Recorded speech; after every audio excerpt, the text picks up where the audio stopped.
విశాఖ జైల్లోనే మగ్గుతున్న జనిపల్లి శ్రీనివాస్ కీలక నిర్ణయం తీసుకున్నాడు. ఇవాల్టి నుంచి ఆమరణ నిరాహార దీక్షకు దిగాలని నిర్ణయించుకున్నాడు. సీఎం జగన్ కోర్టుకు వచ్చి వాంగ్మూలం ఇవ్వాలని, దాని ఆధారంగా తనకు కోర్టు బెయిల్ ఇస్తుందని శ్రీనివాస్ చెప్తున్నాడు. ఈ నేపథ్యంలో శ్రీనివాస్ ఆమరణ దీక్షకు దిగుతుండటం సంచలనం రేపుతోంది.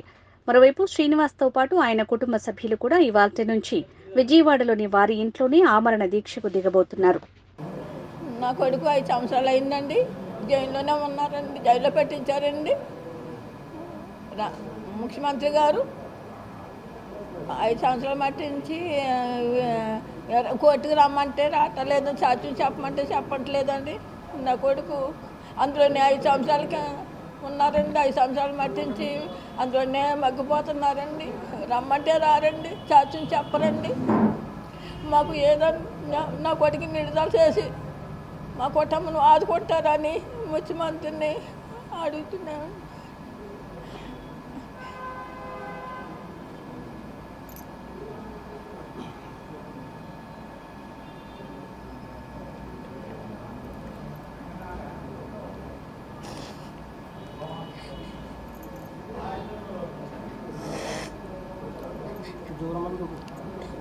నా కొడుకు జైల్లో ఉండి ఫోన్ చేశారండి, అమ్మ నేను ఇక్కడ దీక్ష చేస్తున్నాను, అన్నయ్య నువ్వు వెళ్ళి విజయవాడలో దీక్ష చేయండి అమ్మ అని చెప్పారండి. నా కొడుకు శ్రీనివాసరావు చేస్తామండి అని వచ్చేది చెప్పినాక మేము వెళ్ళమండి, ఇక్కడే ఉంటామండి, ఇక్కడే చేస్తామండి.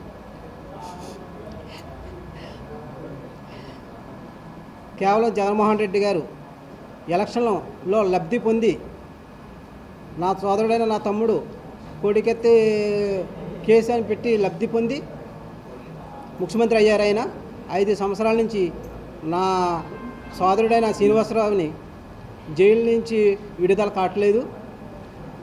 ఈయన కోర్టుకి వెళ్ళరు, సాక్ష్యం చెప్పరు.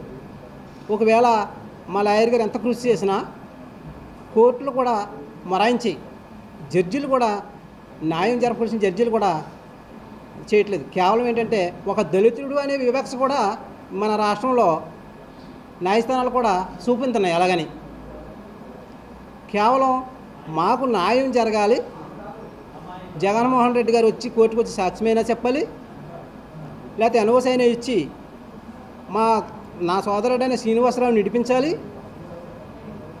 విడిపించాలి, మా కుటుంబాన్ని ఆదుకోవాలి.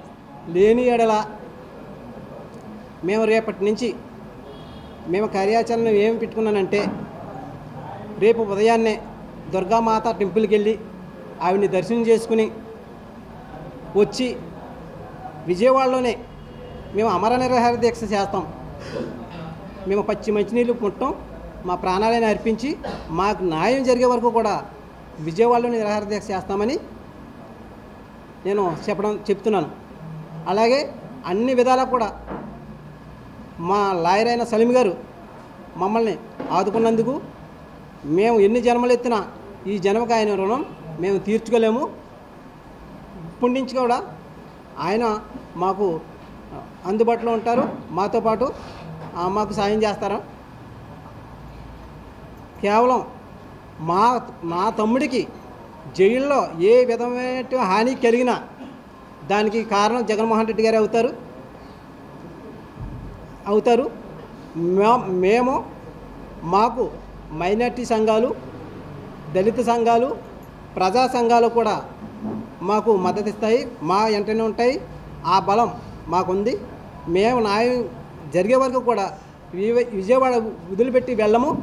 మేము ప్రాణాలైనా అర్పిస్తాం, పచ్చి మంచినీళ్ళు ముట్టం.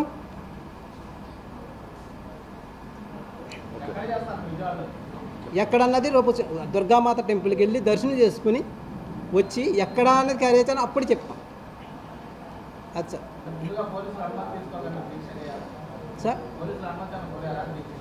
అనుమతులు కోరటానికి పోలీసు వారు ఇంటికాడ ఉంటేనే ఇల్లు గడప దాటకుండా అరెస్టులు చేసేస్తున్నారు సార్. పోలీసు వారికి తెలియదా న్యాయస్థానాలు ఏం చేస్తున్నాయో తెలియట్లేదా? జడ్జిలు కూడా ఆలోచన మనసు పెట్టి, అయ్యో ఒక దళిత పేద కుటుంబం బజార్ని పడిపోయింది, వాళ్ళ తల్లి అలోమని ఏడుస్తుంది, ఆ ఉసురు మనకు కూడా తెలుస్తుందని గ్రహించారు కదా ప్రతి ఒక్కరు. ముఖ్యమంత్రి గారు ఏమైనా ఎవరైనా చూస్తున్నారు కదా కళ్ళతో, గ్రహించి న్యాయం చేయాలి కదా, ఆదుకోవాలి కదా. ఏమి న్యాయం చేయట్లేదు, న్యాయం జరిగే చోటేమో జరగట్లేదు. ఆ దళిత వివక్ష అనేది కనబడుతుంది. ఎందుకంటే డబ్బున్న వాడికి పలుకుబడి ఉన్నవాడికి ఒక రాజకీయ ఒకటి, ఏమీ లేని పేదవాడికి ఇది దరిద్రం. ఇది ఈ ప్రభుత్వం. ఎన్నోసార్లు విష ప్రయత్నాలు చేస్తాం జగన్ గారిని కలటానికి, ఎన్నో అర్జీలు పెట్టాం. గౌరవపదంగా అమ్మ నాన్న ఫోటో కూడా వేసి లెటర్ పెట్టాను మా గ్రామం వచ్చినప్పుడు. అప్పుడు ఆయన వచ్చేది రేపు వస్తాడంటే ఎలా అరెస్ట్ అవ్వారంటూ మమ్మల్ని హౌస్ అరెస్ట్ చేశారు పోలీసులు. అయ్యా ఏంటి దౌర్భాగ్యం అంటే, సుబ్బరాజు మా ఉద్యోగాలు ఎగిరిపోతాయా, మా మీద దయించండి మీరు అంటే, సరే సార్ మీరేదో చిన్నస్థాయి ఉద్యోగస్తులు, సరే మీ మీద గౌరవం చెప్పి వదిలేస్తాం, మాకు న్యాయం ఎప్పుడు జరగాలి అప్పుడే జరుగుద్ది, ఓన్లీ భగవంతుడు ఉన్నాడు అని చెప్పేసి మేము నిర్ణయించుకున్నాం. అందుకే ఆ ఆలోచన విధానంతో మేము ఎవరిని ఇబ్బందులు పెట్టలేదు. కేవలం ఇంకా ఇప్పుడు వాళ్ళు ఇడిచిపెట్టేది లేదు, మాకు న్యాయం జరిగే దాకా కూడా అమర నిరాహార దీక్ష చేయడం ఖాయం.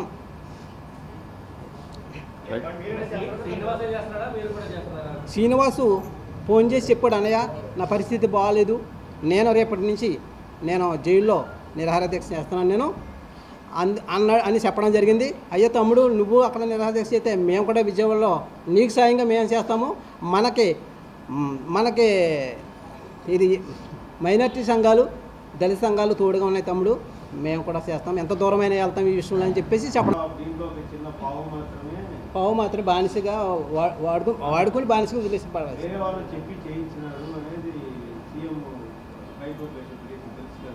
అవన్నీ రాజకీయ లబ్ధం పొందుకోవడం కోసం ఎత్తుకు పై ఎత్తులు వేస్తున్నారు సార్. ప్రజలకు తెలియట్లేదు. 5వ సంవత్సరం కరోనా దగ్గర నుంచి వృద్ధాప్యం వచ్చి ముసలి వాళ్ళు దాకా కూడా చెప్తారు. కోర్టు కేసు తీరు ఏంటో, కోర్టులు ఏం చేస్తున్నాయో అన్నీ కూడా చెప్తారు సార్. ఒక కుటుంబానికి, ఒక దళిత కుటుంబానికి అన్యాయం జరుగుతుంది.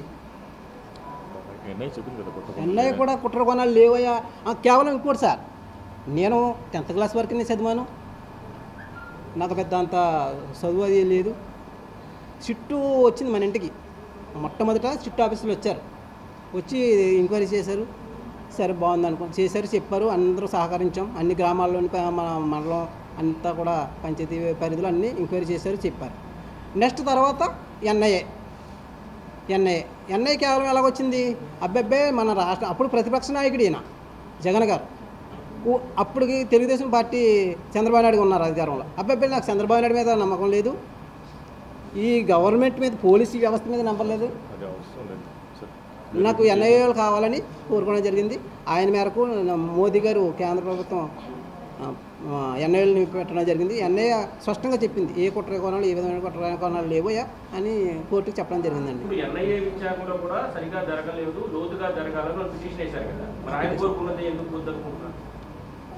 ఎలాగ సార్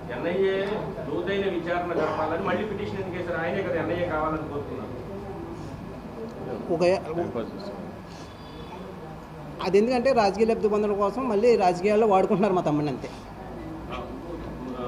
ఈ హత్య కేసులో మీ తమ్ముడు ఉన్నాడా? గతంలో మధ్య సీను కొన్ని పేర్లు వినిపించింది, వాళ్ళకి ఏమైనా సంబంధం ఉందని మీరు ఎవరు ఉన్నారని భావిస్తున్నారు? ఈ మొత్తం మీకు హత్యాయత్నం కేసు ఎయిర్పోర్ట్ ఒక సాక్ష్యం జరిగింది కదా స్పష్టంగా, కోర్టులో ఒక సాక్ష్యం జరిగింది. ఆ కోడికైతే ఎవరు తెచ్చిచ్చారు, ఏం జరిగింది అన్నది దాని ప్రకారంగా ఉందని మేము భావిస్తున్నాం. మీ సోదరుడు ఏమైనా చెప్పాడా? నేను చేయలేదు, నేను నా సోదరుడు అయితే ఏమీ తెలియదు, ఇది కేవలం రాజకీయ లబ్ధి కోసం వాడుకున్న కుట్ర.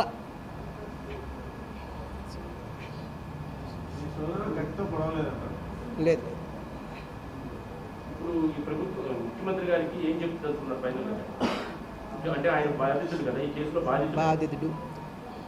బాధితుడు మా మీద గౌరవించి, మా కుటుంబం మీద దయించి, మేము కోరుకునేది ఒకటేనండి, కోర్టుకు వచ్చి సాక్ష్యమైనా చెప్పండి, లేదు ఎన్ఓసి అయినా ఇవ్వండి, మా తమ్ముడిని జైలు నుంచి విడిపించండి, మా కష్టార్థం మేము చేసుకుని హ్యాపీగా బతుకుతామండి, మేము ఇప్పటికే నాశనం అయిపోయాము మా కుటుంబం అని మేము వేడుకున్నాం.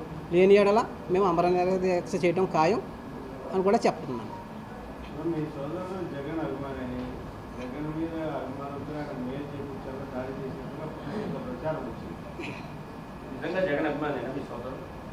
జగన్ అభిమానే కాదంట్లా. ఇప్పుడు జగన్ గారిని నమ్ముకునే కదా మనం అందరం ఓట్లేసాం, మేము చేసాం, అయ్యో జగన్ గారు వస్తే ఏదో చేతారో చెందుతారని. అదేవిధంగా ఆడే అభిమానే, అందరిలాగే మనకులాగే అది కూడా అభిమానే. ఆ అభిమానమే అసలుగా తీసుకుని ఈ విధంగా శాపంగా మారింది మా కుటుంబానికి.